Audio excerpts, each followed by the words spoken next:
Governor Cuomo used the N-word during a live radio interview today.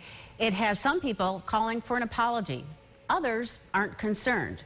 Stephanie Golden joins us from the newsroom now to explain. Stephanie?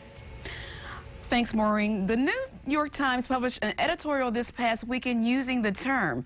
Then during the interview, Cuomo repeated it. The question we asked people locally, is it okay to use the word at all?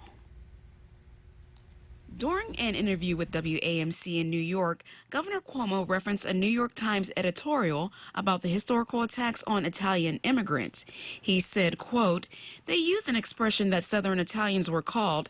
I believe they were saying Southern Italians, Sicilians, I'm half Sicilian, were called, quote, pardon my language, but I'm just quoting the Times.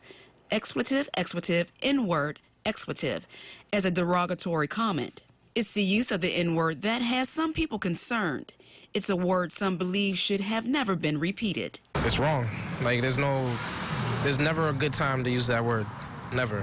I think it's a degrading term, and especially coming from a public official, it's completely unacceptable.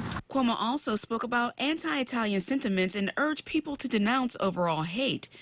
Carvin Eisen is an associate professor at the college at Brockport. He says the governor didn't need to use the N-word to make his point.